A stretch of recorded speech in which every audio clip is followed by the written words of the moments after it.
Hello, everyone. Again, thank you for taking your time to join our webinars today, hosted by Intesi Group and iGrant, where we will walk you through the role of European Digital Identity Wallet in banking, and we will show you also a short demo, live demo on payment. Before starting, just a bit of housekeeping. Please use the chat for comments and interactions. For instance, if you want to say us hello and where are you joining us from, would be very welcome. And for questions that you have for speakers, please use the Q&A feature. This session will be recorded, the webinar will be recorded, and shortly after we will end up, just give us a bit of time to prepare the video, to upload it, and will be sent to all registered participants together with the information and materials that you'll have the chance to see today. A short introduction. I'm Viky Manaila, Trust Services Director with Intesi Group, deeply involved, as you most probably know, in the eIDAS ecosystem ever since. And today with me, I have Lal from iGrant. He is one of the very knowledgeable and experienced experts in the field of digital identity wallets. So please, Lal, if you want to say hello and to introduce yourself. Thank you. Thank you, Vicky. Hello all. My name is Lal Chandran. I'm one of the co-founders of iGrant.io, and I'm also acting as the Chief Technology Officer in the company. We are based out of Stockholm, Sweden. As Vicky pointed out, I've been in the space for quite some time, building digital wallets. And as a company, we are heavily invested in both wallets for individuals as well as business wallets, taking care of all the issuance, verification, and holder for organizations, as well as for individuals. I'm looking forward to this presentation and listening to some of your questions ahead. Yeah. So the agenda for today, just a bit of context regarding the EUDI framework and financial sector. We will not go into details explaining what eIDAS is about, what is the European Digital Identity Framework, what is the wallet. We will strictly stick to the wallet in the payment and in the financial sector use cases. Then Lal will talk about our pilots for payment in EWC consortium. We'll give you a bit of background. What are the key aspects regarding the payments with digital identity wallets? Because I find this fascinating and really extraordinary to have this possibility to combine digital identity with payment in one place. And there are a lot of opportunities for financial sector that they should take on immediately. So what are the key aspects? How to link the EUDI wallet to a bank account? What does it mean? And the second part, use the EUDI wallet to approve a payment. Then Lal will make a live demo, and in the end we will reserve 10 minutes, let's say, to take your questions and to answer them from the chat. Now we'd like to know a bit of about your organization. So if you please can answer this simple question: what role your organization will play in the EUDI framework in Slido. So will you be a wallet provider? The question allows multiple answers. So will you be a wallet provider or an electronic attestation of attributes provider, qualified electronic signature, or a relying party in case of a bank, or your organization haven't made a decision yet about the role to play. So let's see who is with us today. We don't know yet. No, that cannot be the majority.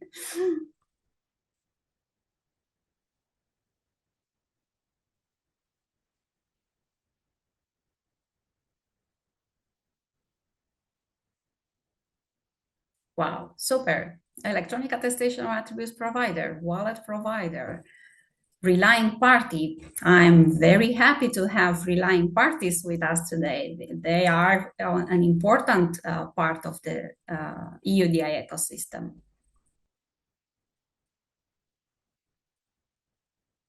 Electronic attestation of attributes provider. So cool. Thank you. Thank you. We will keep this question open so you can continue voting. So what are who are the stakeholders, or who are the players that needs to accept mandatory the EUDI wallet according to the revised eIDAS regulations? So first of all, the public administration, and secondly, the regulated industries that are required by different laws to use strong authentication of customers in order to deliver their services. And the EUDI framework has imposed a very strict deadline. December 2027, all regulated industries, regulated industries must accept the EUDI wallet.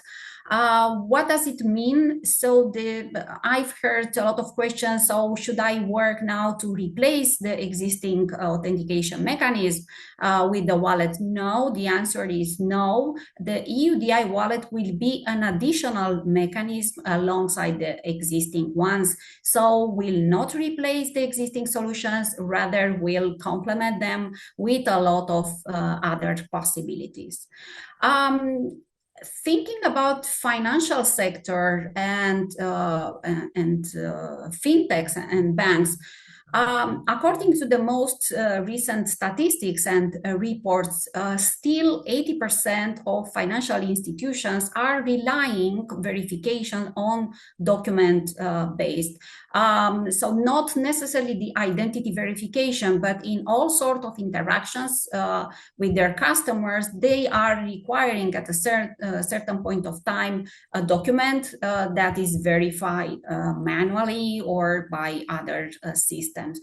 And also we have seen a dramatically increase in fraud that are causes losses annually around between 20 billion and 40 billion due to synthetic identities. So most companies today, they can't detect AI generated documents. And we have seen how fast those AI tools have been added all sorts of features. So you can generate, so anyone can generate documents, all sorts of documents. They can generate video, they can generate audio. So you can easily be fooled by these generated artifacts. So in this context, the banks and fintechs, traditional KYC processes are exposed to unprecedented fraud risk. And this is really serious and should take action as soon as possible. For instance, you can imagine that mortgage approvals using fake income proofs.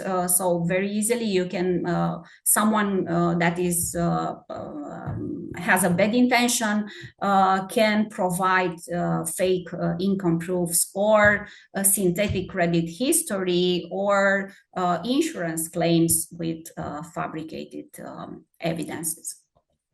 So the EUDI wallet has truly the potential to disrupt the customer risk management and fraud. So you can imagine that not only the bank has the need to verify the customer, but also the customer need to verify the bank. So we have seen a lot of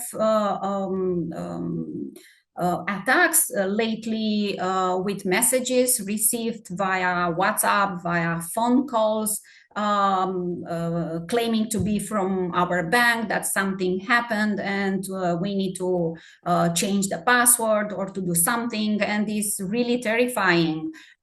So there are a lot of people that are fooled, unfortunately, and they are losing the access to their account, or they are losing money. So in this context, the European Digital Identity Wallet will have the possibility to verify both actors of a transaction. So who is requiring a service and who is offering the service. Also, the wallet will become an authentication, a secure authentication channel, at the same time messaging channel, because you can have all sorts of messages and interactions as a wallet holder with your service providers. I know a lot of people that are not involved in the large-scale pilots are searching on the web to see what is happening, when the wallets will be live, what is the status of different countries in the wallet implementation. So for the past 2 years, we have worked tirelessly in the large-scale pilot to implement and to address all sort of bits and bytes. So what the others are seeing is like a very funny journey, but the reality is much more complex. And I think I can honestly say that we managed to do a great job, because all the participants in the large-scale pilots came with this collaborative approach. Let's solve the problems. Let's do this. Let's do that. Let's see how the others are facing the problem, how they solved an issue. And it was truly, truly a very collaborative space. And myself, I learned a lot during this time, but I think each participant. So I'm pleased now to give the floor to Lal and to walk you through what we effectively done in EWC. Thank you. Thank you, Vicky. So in today's webinar, most of the work we are presenting has been carried out as part of our efforts with the European Union Digital Identity Wallet Consortium, or the EWC large-scale pilot funded by the EU Commission. So we sincerely thank all those involved as part of the EWC itself, but also the payment task force, who has contributed immensely to the specification, particularly the ones you see on the screen, who has been also validating the specifications that we have come out with.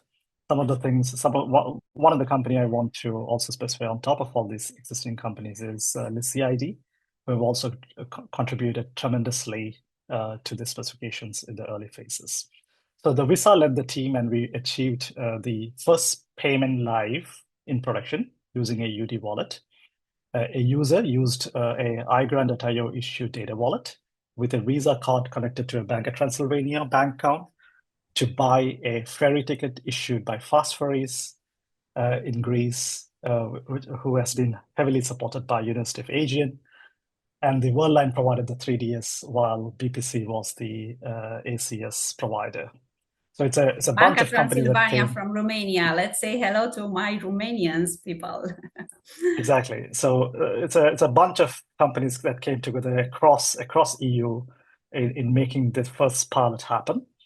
And we are super excited to share some of our findings and some of the achievements, including the demonstration. So everything that I will demonstrate today and talk about are also hosted in the link that you see on the bottom, where you yourself can try with a EUDI wallet and try the payment scenario, for example. And I'm hopeful that we can extend soon to other wallet providers who will implement the similar function. So this is like the payment part of the landscape we had come out with as part of the EWC on the merchant side, the interoperability domain side, the banking side, the EUDI wallet domain side. So what do you see on the first three blocks are very much what is existing today. So what we have done in EWC is, as a first step, is to retrofit the existing machinery with EUDI wallets, as Viky pointed out. So Viky, one observation we have is that EUDI wallet is not going to replace every single thing. It's going to be a transformation that will happen, which will actually be looking at adopting it into the existing framework of digitalization, and payment is definitely a part of it. So what you see on the extreme right is the EUDI wallet domain. And of course, I've taken the liberty to name a few players, but these are very much coming from the EWC consortium. So at iGrant.io, we provided the wallet as well as an issue and verifier. There are others also who provided this same thing, a bunch of them, in fact.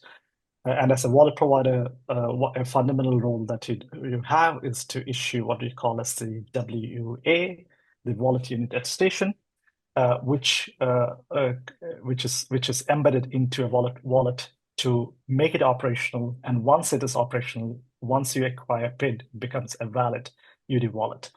And Intesi Group is very much part of the equation as a qualified TSP and also a qualified signing service provider. Next slide. So when it comes to the payment domain with EUDI wallets, there are two key aspects from an individual perspective. The first one on the towards the left, if you can click, Viky. So the individual connects their EUDI wallets to their bank account and gets a digital proof linking their EUDI wallet to the bank account issued from the bank IT system. On the second side is what happens next. So once the individual has linked their EUDI wallet with their bank account and obtain the proof, they can use this proof in every subsequent transaction, for example, payments. So the payment side of it, you can see two different boxes. The one is a merchant-led transaction, and the other is a bank-led transaction. Merchant-led transaction is very much what you encounter when you go, for example, to a online shop, or even when you go to a real shop. So that is pretty much like, you're tapping your phone or scanning a QR code at the point of sale device, and you're carrying out the transaction. Bank-led payment is predominantly as online as a second factor authentication that happens when the bank is letting a transaction happen via the banking channels. Just a comment on the left side again. So what we have done as part of EWC is provided a pluggable module, which we call as the bank organization wallet with issuer and verify function, which is issuing this proof, the digital proof that I spoke about, which we call as a bank authenticator.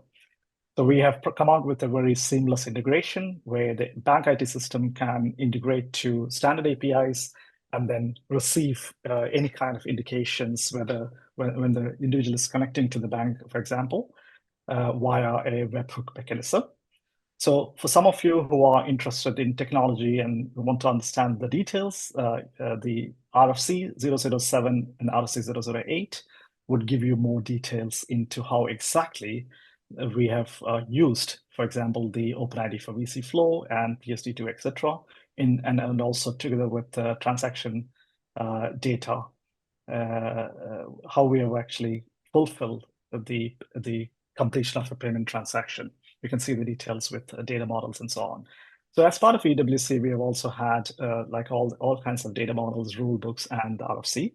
And then as an input to this, Visa has brought in a tremendous amount of implementation guides, which has been very useful in understanding the landscape from a PSD2 and strong customer authentication perspective. So what you achieve when you link your bank account is essentially you are enabling strong customer authentication functionality onto your EUDI wallet, which you can subsequently use for any fulfilling any transaction. Next slide, please. So before I dive deeper into the details, I just want to take a step back and look at how the wallet architecture really looks like. This is a bit technological, but I hope this is to give you a flavor that there's like a readily available software components that can be deployed onto any merchant IT systems, or a bank IT systems. You can buy them on premise. You can also consume it as a service, and there are many players who are really building these kind of software services, including iGrant.io. And the key element is also the bottom part, where we source key management. Either so we as a provider, we have multiple options when it comes to key management. One is to use own service. This is predominantly for, say, non-qualified or normal attestations. And then when you require qualified attestation, you can either consume the services from the likes of Intesi Group using a QTSP service, or you can also, there are certain players who are already a QTSP, for example, which may have an HSM and a key management function existing. In that case, we also provide an ability to integrate that seamlessly into our software solution. So the whole thing can be deployed in an easy way. And that's very much what we have also done during our piloting. And then on the very, very bottom right corner, you also have the trust framework. So as part of the, say, eIDAS 2 compliant trust framework, we have used EU Trust List as a mechanism in EWC that is also compliant to the ETSI specification. I kind of like the number, which you probably know. Is it ETSI 119183 or something? Yeah. Something, yeah. Yeah, and so then the standard for EU trust list. Yeah, exactly. So the standard for the EU trust list, and then all the service types, etc., are defined. We have also added new service types for wallet to catering to the new roles, such as, for example, PID issuer, LPID issuer, wallet provider, etc. We have also have EBSI as another possible trust framework that's relying on a distributed ledger-based technology. So this is how we have built up the whole system. So now the first section. So how do you link the EUDI wallet to the bank account? On the very first, so you can imagine the individual with a EUDI wallet. So it's not really, it's just operational or valid in nature with a PID that is embedded with it. So it can be used as a EUDI wallet basically. And then individual typically has a bank account. The bank account has a portal that is existing that is providing certain services. Now, the first question you ask is how do you connect these two different systems? Because EUDI Wallet is mostly supplied by a third party, either a member state or a member state endorsed wallet provider, for example. And then the question is, how do you actually link these two things? So that is pretty much what is happening in this first step. So once you log on to the bank account, for example, you request to connect to the EUDI wallet to the bank account, probably by scanning a QR code. And on the bank system, for example, what the bank IT system provided is a mechanism of doing that process. So it has provided a mechanism to issue this kind of digital proof that can link the bank account to a EUDI wallet. And this second step is where the bank has decided that, okay, before we issue that linking, I would like to know more about you as an individual. Who you are. Who you are, exactly. And requesting a PID. And the individual, since the individual has a PID or any kind of ID proof, provide that signed proof to the bank. And once the bank is satisfied, the bank backend system can issue the payment authenticator. Yeah. So the prerequisite for this entire flow is a valid ID proof. It can be a PID or it can be any other ID proof that is decided by the banking service provider. And what the attestation include is typically two things. One is a bank account and the payment source. And payment source here can be a direct link to your bank account, direct payment from bank account, or it can be a card-based payment. And this is what is linking what kind of payment is going to be used when you use a EUDI wallet with a merchant, for example. And it, of course, have a secure digital keys that proves the connection is truly yours. So it's basically non-repudiation is what happens in the second step. And just a point to note on the, Vicky, previous slide, please. Yeah. So just a point, if I may add on, is the role of the bank organization wallet having this issue and verify function. So if you noticed, what is actually really requiring is a valid proof. So the verification of a particular identity is done during the transaction of issuance of a payment authenticator. So it is performing both these functions as part of what we call as a dynamic credential issuance workflow, which includes a verification embedded within it. Next slide, please. So this is a bit of a schematic diagram to show some examples of the various entities that are included in a typical, say, a linking the bank account scenario perspective. So in EWC, we have used a PID provider. There are a bunch of PID providers. MoID from Czech Republic is one of the PID provider we are tested with. We have the PWA issuer or bank authenticator issuer coming from Bank of Transylvania. We have the WA or the wallet unit attestation coming from iGrant, and the PID and the Intesi group has been supporting as a qualified trust service provider in those requiring a qualified signature, for example, such as, for example, PID. And on the very right side is the merchant side of it, which I will be talking further in. So the whole thing is using a verifiable data registry. As I mentioned, we will rely on the EU trustless for this whole purpose in EWC.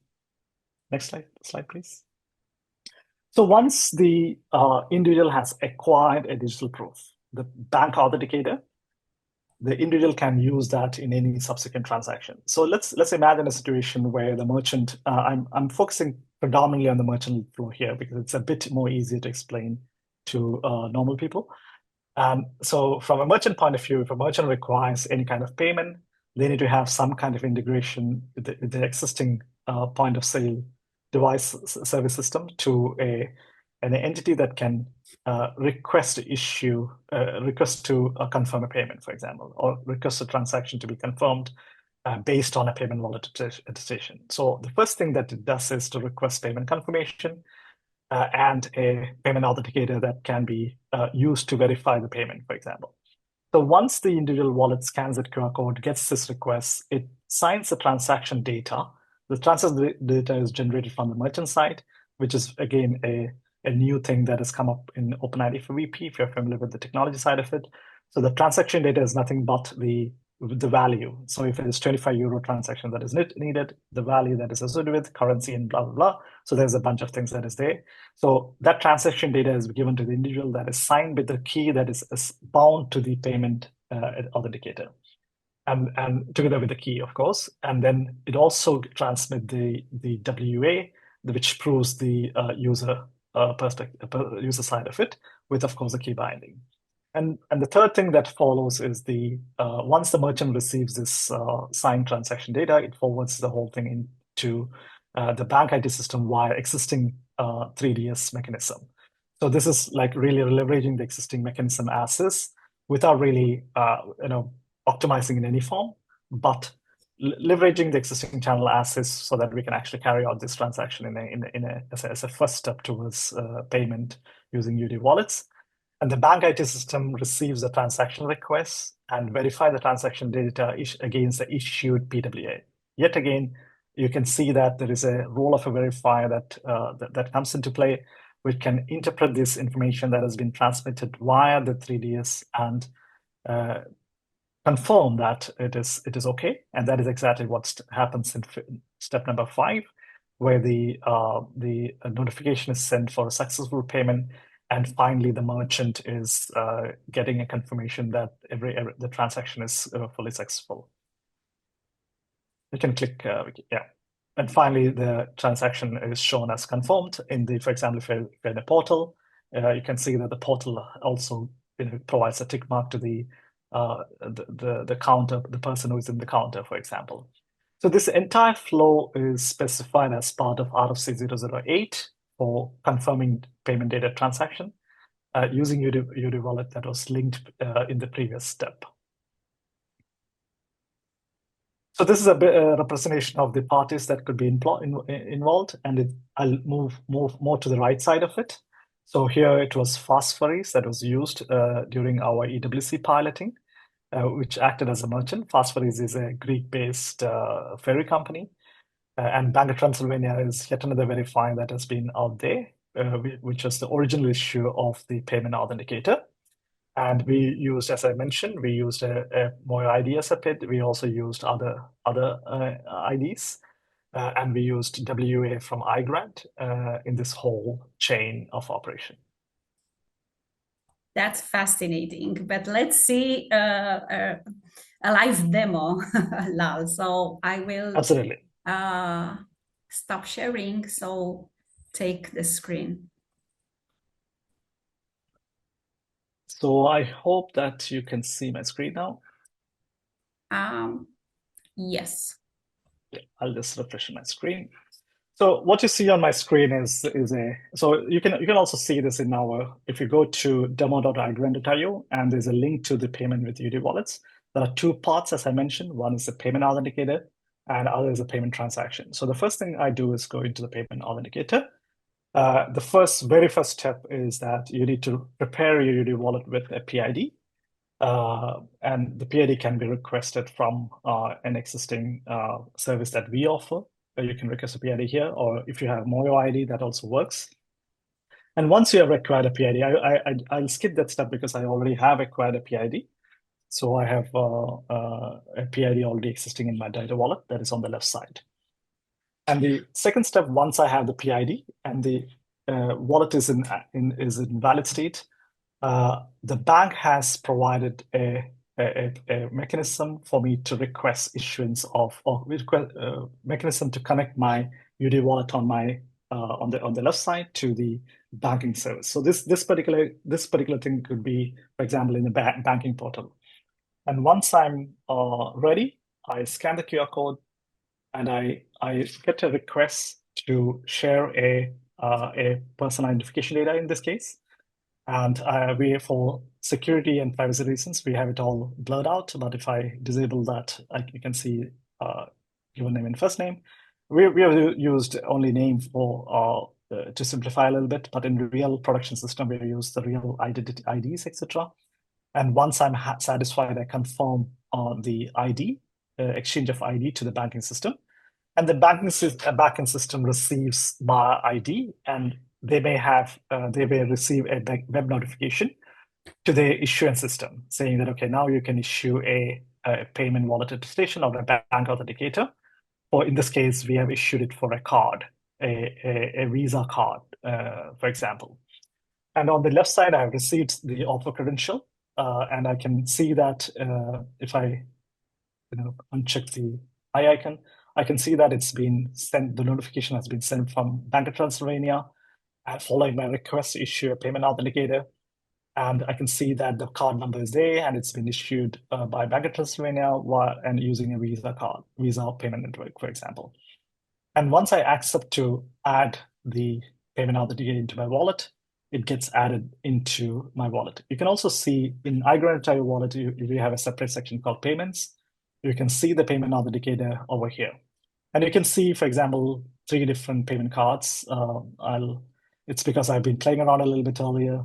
So I had a couple of times I've done that, but you can see all these But also different it's cards useful for people having multiple accounts or multiple banks. Yes, they will be all in one place. That was my target. That was my target as well. Yes. So I have got 3 cards. One is a duplicate card, so you can ignore that. But then there's another one, which is 8025. 8027 is the real transaction card, for example. And I have it now ready for using it in any subsequent transactions. So that's what I'm going to do on the merchant side of it. I have a merchant where I have a bank-led flow as well as a merchant-led flow. I will choose a merchant-led flow. And typically you have like a transaction workflow where you have a request to confirm the payment with a QR code. And here's where we scan the QR code. So all I need to do is to use my payment authenticator to confirm the payment. And in this case, the wallet automatically figured out that there are 3 different cards, for example. I will choose the last card that has been issued. And I can also see that the payment is being made to fast ferries out of in Attica in Greece. And the transaction is for 25 euros. And once I'm satisfied with the whole request, I click the pay button, and I'm authenticated with my bio ID, with my face ID, for example. And then the whole transaction is now going to the merchant's backend system, and transmitted to wire is transmitted to the banking service provider, looking at the individual's bank account details, and finally confirming the transaction in towards the merchant portal, for example. I'm hoping to see a tick mark coming pretty soon. Let's see. Yeah, there you go. We have a little bit of optimization to be made to make it faster, but it's purely because we are yet to optimize the search mechanisms, etc. That is still a work in progress for us. So the whole process, as you saw, is quite seamless. From an individual point of view, it's purely about scanning a QR code. So if you're from Sweden, for example, we have Swish here. It's a very similar kind of mechanism. The major difference is that it's interoperable across EU, and the scale that it can actually be deployed is where the major difference comes in. We have a bunch of resources in the EWC GitHub. So all the RFCs are listed out here. And for payments, there's a separate folder called Payment RFCs, which contains a bunch of implementation guides and the 2 RFCs that I mentioned. There is a lot. There is a lot needed for payment to grasp and to understand on the details. So exactly. And then we also have in iGrant, we also have a playground in our organizational wallet. You can see how to acquire the whole work. This is more for developers and technologists who actually want to understand this in detail. We are also happy to provide API keys to play around with. The whole flow that you see can be trialed out. We also have the payment data confirmation workflows, including generation of QR code and so on, fully documented and in a functional mode. On that note, back to you, Viky. Yes, thank you. So let me share back my screen. All right. So what's next, Lal? Yeah, so that's right. Yeah. This is just the beginning. What you saw is essentially a first step towards adoption of EUDI Wallet. What we have proved is that it can be done. And we have already achieved. It seems a small step, but it's giant. Literally, it's huge. Absolutely.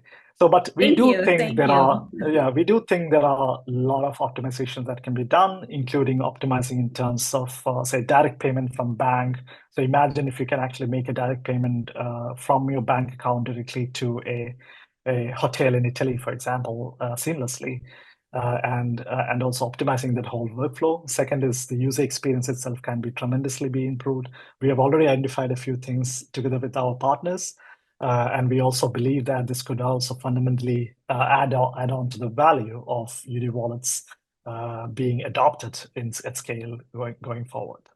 So there are a lot of things are still in the pipeline. That's very much what I'm trying to convey. Those will be taken for the next round of large-scale pilots, because we will continue our work in, for instance, Intesi Group and iGrant in WeBuild, right? So exactly. we will continue there, and most of the participants that are currently in the large-scale pilots will be in the second round. So let's see the questions we have. Sorry, let's find the questions because we have some. So first question from Alex. Hello, Alex. Can you share any insight into the certification process for financial services companies to become a qualified electronic attestation of attributes provider, which seems to be required for card issuers to be allowed to issue payment wallet attestation? So electronic attestation of attributes providers, as well as other trust services providers, must follow a very rigorous process for getting this status preparing. So if you are new in the trust services provisioning. There are quite of things to do in order to be ready. But the banks not necessarily needs to become a qualified trust service providers, or a financial institution doesn't necessarily need to become such a provider. They can rely on existing trust services providers on the market, entering into an agreement with them, and start issuing credentials. For instance, if you want to issue IBAN, for instance, for sure will be trust service providers doing that, and not only for one bank. They will be able to issue those type of electronic attestation of attributes from multiple banks. The second question is coming from Richard. Hello, Richard. Happy to have you here. How will notified EIDs coexist with PIDs? Lal, would you like to take this one? See, I think I don't see any reason why it cannot coexist, but the decision of that is very much up to the member state in my mind. So in my opinion, it should coexist. And Yeah, it shouldn't be absolutely. really any separate process. I mean, we've already shown that it's possible, for example, to say convert an existing cards, for example, and identifiers into a verifiable credential. So it shouldn't be a major problem in my mind. Yeah, absolutely. So the PID will rely also on existing electronic identities that are already notified. So it's depending very much on the level of assurance that the EID was notified. If it's high, it's going directly into the wallet. If it's substantial and the country does not have a level of assurance high, they need to prepare and to do some work to higher the level of assurance from substantial to high, and then to onboard it in the wallet. And that will be up to each member state, but having a baseline procedures and requirements how to upgrade, let's say, the level of assurance of an existing substantial EIDs, and to onboard it to the wallet. We have another question from Jerome. Hello, Jerome. Did you using a BPA tool to design, automate, and improve the flows you mentioned, please? So this is for you, Lal. I'm not familiar with what's BPA. Maybe, yeah, I'm not very familiar with that. Sorry for that. I can take the next question. Since the personal data will be from John, since the personal data will be given through the data to the bank, why can't this data be shared automatically through the ID already stored in the wallet? Yeah, absolutely. This is the kind of thing that we want to do. At the same time, there are also legal requirements when it comes to sharing personal data. For example, user has to be involved if it is a personal data and so on. So as long as the say automated transfer mechanism can be legalized, this shouldn't be a problem at all. Oliver, thanks for the demo, which is based on a card payment. What about payment that would be made through? Is it made through A? Is a payment attestation same as the A2Pay, which is described in Norbit LST? So the same attestation. Yeah, so there's a lot of discussion going on between various consortiums, and the effort is being made to streamline all these different approaches. We'll be releasing some paper as part of the payment task force. Visa has taken the lead in that aspect, which will throw some more light in this area.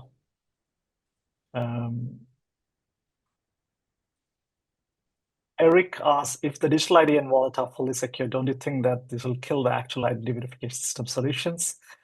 I think there's a lot of discussion that is clearly open out there in terms of efficiency gain, in terms of cost effectiveness, etc. Definitely, there is a huge advantage of moving towards a EUDI wallet system. At the same time, these identity verification systems also could definitely will have to adopt these new mechanisms in my mind. because the kind of network they've already built is huge. So there's no point in rebuilding the same thing. So there's an opportunity also to leverage the existing verification networks and so on, in my opinion. There is another angle also. So, for instance, as a bank, if you have implemented an identity verification system, you should keep the pace with the threats coming. So you should work all the time to update, to make all sort of tests and to keep the certification of your systems. While using the EUDI wallet, you are moving these activities and responsibilities and the burden on the wallet provider side, because you always will always have a certified solution that is highly secure and someone else is taking care of. So we should look at also from this angle. Yeah. Jerome clarified what a BPA. Yeah, what BPA got it. is. Business process automation. Yes, we did adopt the business process automation already today. The task force has worked on streamlining the whole flow. The very first task was to really understand the flow and to streamline it. However, there's a huge reluctance in changing some of the workflows. For example, when it comes to, say, boarding pass issues, etc., there's a flow that has been rolled out. People are already using it. So it's a bit of a challenge to really change that overnight. At the same time, coming from a wallet angle and coming from a hardcore wallet fanatic perspective, we have been educating that, okay, we can skip a lot of steps in the whole process, and we hope and ultimately this has to be decided by the relying parties or the business process owners, but we do believe that this could tremendously simplify some of these processes. The next one, the EUDI wallet overcome PSD2 regarding necessity of. See, I'm not a banking expert here, but that's precisely what we are targeting. But as I mentioned, this should be something that someone with a banking background open banking background should answer. My belief is it will overcome and provide this SC function. And this is, in fact, what is also required from a regulatory standpoint, if I understood right, from eIDAS 2 perspective. All right. So we have also in the chat some questions. So one from Jim. Hello, Jim. Can you elaborate on key management via HSM as a service? Curious how this is compliant to the ETSI standard. So one approach we have adopted is that, for example, there are like a bunch of HSM vendors who already provide certain HSMs to supply the HSM to public sector, for example. And some of these public sector entities don't want to use, yet another mechanism. So one of the requirements that we got was if they could just hook their existing HSMs and use the key services. We are not very clear yet how this will be compliant to the QTSP qualified signing service or QTSP role aspects, and that is something that we need to investigate further. As a technology provider, we took a little bit of a dump approach in making that happen. We are yet to see how this will be realized in practice. As a qualified trust service provider, Intesi Group will take care of that. So I remind everyone that yesterday, the third batch of implementing acts has been publicly released for consultation. There are 10 implementing acts with their annexes, where referring the majority of them to the trust services provisioning. So is touching us in every sense and point. So we still need to have the final version of the implementing acts and to see exactly what are the requirements. For instance, is one implementing act for identity verification and how identity proofing mechanism implemented by qualified trust service providers for the issuance of qualified electronic signatures and qualified electronic attestation of attributes should be implemented. The solutions should be certified and should pass a conformity through an accredited conformity conformity laboratory. So it is a lot, and all of them by May next year. So next question. You have a question, yeah. Yeah, please. I think you should answer that, maybe. Yes, the next one from Job. Will the EUDI wallet replace the customer onboarding process to obtain an Intesi QS certificate? No, will not replace, will complement. So we will add this possibility, because I remind everyone the EUDI wallet is not mandatory for the citizens to adopt them. So it's up to us building the ecosystems to ensure and to bring to the market use cases that are meaningful for them, and they are encouraged to adopt the wallet, while the member states are obliged by December next year to be able to deliver their citizens at least one EUDI wallet solution. So I think we... There are two people who have raised their hands, if you have time. Yeah. Yes, I John? can see. Yeah. How do John, you... if you please open the mic.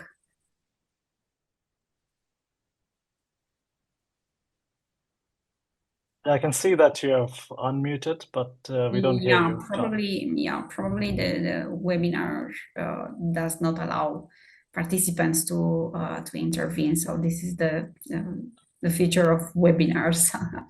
But you can write your comment in. Maybe Shruti, do you want to try? You have also raised it, but I think you need to unmute first.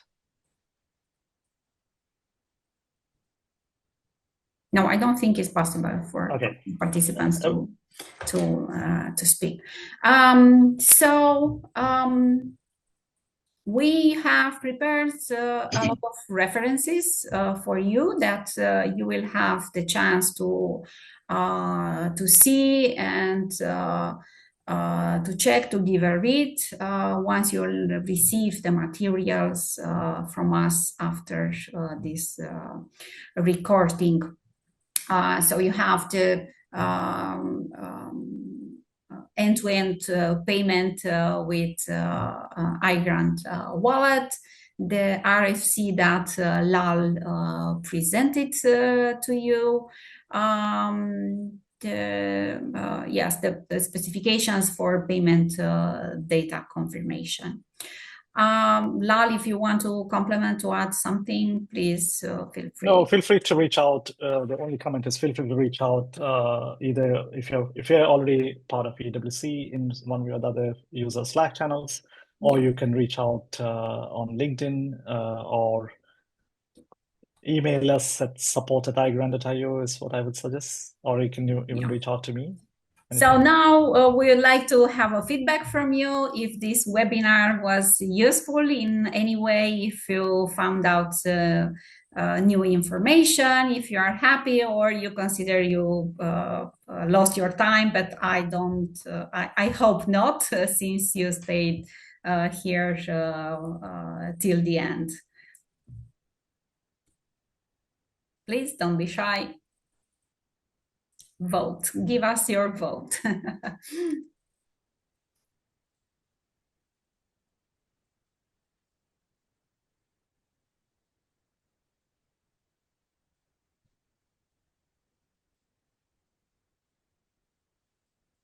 Up, up, up.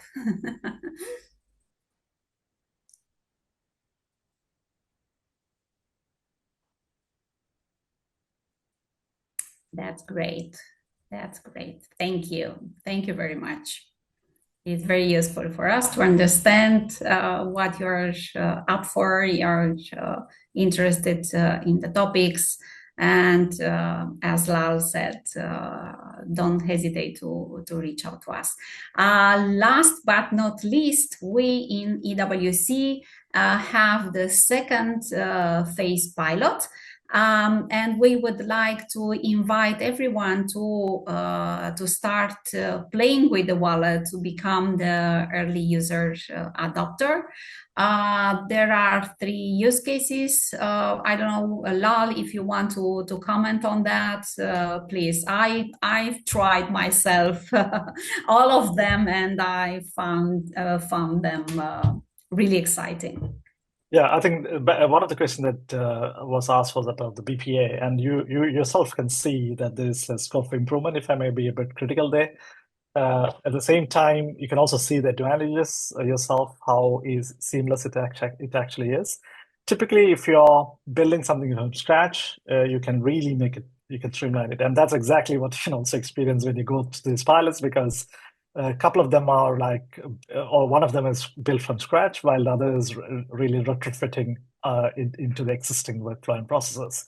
And that's also because we just can't dump, get away or dump every single thing that is existing to go towards EUDI Wallet, primarily also because EUDI Wallet is not mandatory yet. I must confess that I tried a use case with buying a ferry ticket, and seems so real that I was thinking, do I buy a ferry ticket really, or what is here? Yeah. It is a real portal, real buying. Yes, exactly. So there are real interactions. So please, try our use case scenarios, because will help us to understand what are the pain points from users' point of view, and will help us also to improve the user experience. So thank you very much for staying with us today. You know how to find us. Please make sure to follow our LinkedIn pages for Intesi Group and for iGrant. You will find a lot of resources and information. We promise to keep you updated as soon as we have news and developments on what we are doing. We will post there, and we'll share with you. Thank you very much, and wishing you all a very happy Easter. Thank you so much. Thank you, Lal. Thank you for Thank you, being Viky. here. Yeah. Also, it's always a pleasure being with you. Thank you. Thank you. Thank you. Take care. Bye. Thank you. Bye-bye.